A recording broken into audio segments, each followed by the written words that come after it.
송은재TV 시작합니다. 국정감사가 연일 계속되면서 한동훈 법무부 장관이 스타로 떠오르고 있습니다. 이미 한동훈 장관은 보수 자유우파 쪽에서는 굉장히 관심을 많이 모으고 있는, 그러니까 한동훈 장관만이 지금 이재명의 민주당에 맞서고 있다, 제대로 맞서고 있다, 이런 평가를 받고 있는데, 한동훈 장관의 의혹을 묶은 책까지 출판이 된다라고 합니다. 한동훈의 스피치라고 해서 이런 책을 만들어낸다. 이건 한동훈 자신이 내는 것이 아니고 일반 민간 출판사에서 일반인들의 이제 돈을 모아서 자금을 펀딩을 받아서 이 책을 만든다. 투나미스라고 하는 이 출판 기획팀인데, 여기에서 그대가 조국해서 조국 전 장관의 다큐멘터리도 만들었고, 한명숙 전 국무총리의 자서전도 만들었고, 이제 자기 장사를 위해서 이 책을 만드는 것이죠. 그만큼 한동훈 장관이 돈이 된다, 많은 사람의 관심을 모은다라고 하는 부분입니다. 한동훈 장관이 이렇게 국정감사에서 스타로 떠오르게 되면 앞으로 많은 전국 운영에서 굉장히 정치적인 영향력을 행사하게 될 것이다, 그런 조짐입니다. 이 책 이야기 하기 전에 먼저 이 국정감사, 국감 스타들이 쭉 있어 왔습니다. 이번에는 국감에서 누가 스타로 떠오를 것이냐. 장관이 떠오를 수도 있고, 국회의원들이 떠오를 수도 있고, 장관 아닌 차관이나 간부들이 떠오를 수도 있습니다. 국감 스타를 이야기하면 빼놓을 수 없는 사람이 노무현 전 대통령과 윤석열 대통령입니다.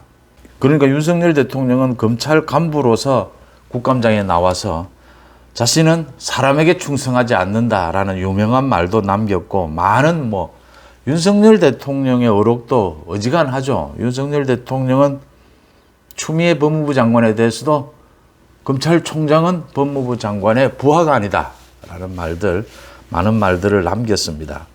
노무현 전 대통령도 청문회, 50 청문회를 비롯해서 국감장에서 스타가 된 것이죠. 그래서 다들 대통령까지 될 수 있었다.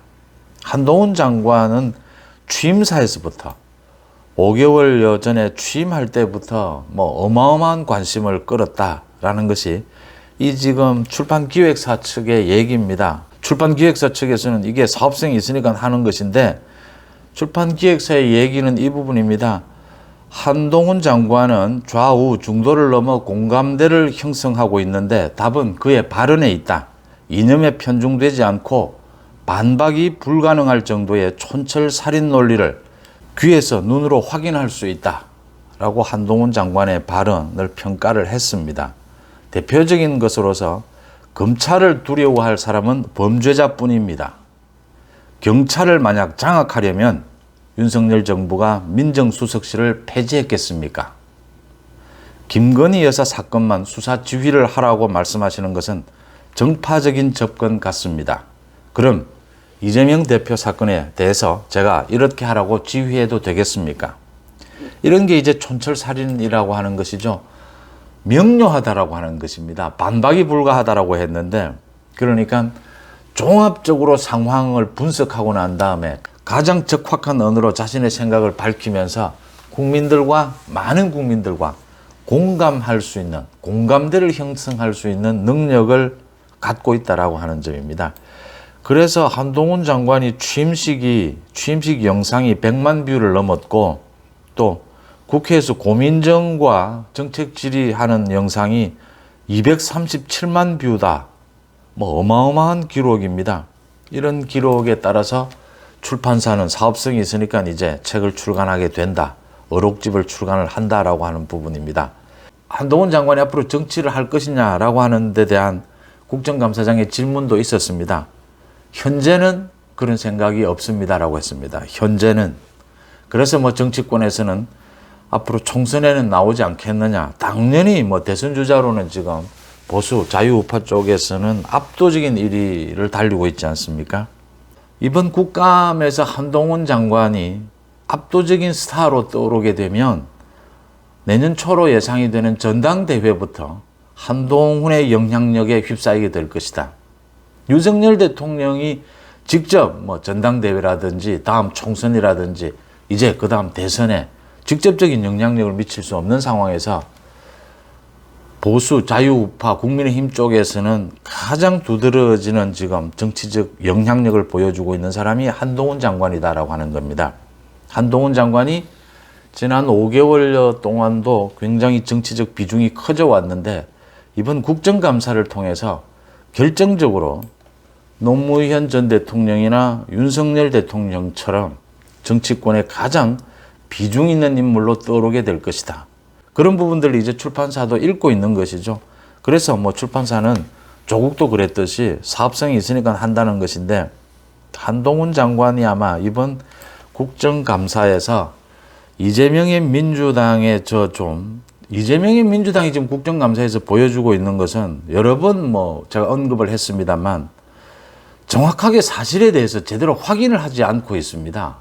공부를 안 한다는 말입니다. 그런데 말이 앞뒤가 잘 맞지를 않는 이야기들로 질문을 하고 억지를 부립니다. 이런 억지를 부리고 이런 질문을 하는데도 한동훈 장관은 여기에 대해서 국민들을 상대로 대답을 하는 것이죠. 명석하게 대답을 해주는 것. 이게 이제 박수를 받는 겁니다. 그러니까 제가 보기에는 계속 나온 이야기입니다. 민주당이 한동훈 장관을 상대로 질문을 하면 할수록 따지면 따질수록 한동훈 장관을 키워주는 꼴밖에는 되지 않을 것이다. 지금의 민주당의 수준이라면 당연히 압도적으로 한동훈 장관이 전 국민적인 관심을 받고 있다. 한동훈 장관의 의혹을 묶은 책까지 출간이 된다라고 하는 점입니다. 앞으로 국감이 끝나는 시점, 국감을 지나면서 한동훈 장관이 이 여권뿐만이 아니라 여야 전체를 통틀어서 정치권에 가장 영향력 있는, 가장 비중 있는 인물로 떠오르게 될 것이다. 당연히 차기 대권 주자로서 압도적인 지지율을 보이게 될 것이다 라고 충분히 예상이 되는 대목들입니다. 국정감사가 한동훈 장관 때문에 시청률이 올랐다. 국민들의 관심을 받기 시작했다. 언제나 그렇습니다. 영화나 무슨 스포츠 모든 게 그렇죠. 주인공이 뛰어나면 확실한 주인공이 있어야 이게 지금 흥행이 되는 것 아닙니까? 이번 국감은 일단 흥행이 된다. 그런 점에서 이번 국감이 이게 프레임이 두 가지입니다. 그러니까 윤석열 정부가 있고 문재인 정부가 있고 겹쳐 있지 않습니까? 여당에서는 문재인 정부에 대한 국감에 힘을 싣고 있고 야당에서는 윤석열 정부에 대한 국감에 힘을 싣고 이렇게 충돌하는 모양새인데 한동훈 장관을 계기로 해서 두 가지 문재인 정권에 대한 심판, 국감 쪽에 무게가 실려버렸다고 하는 것이고요.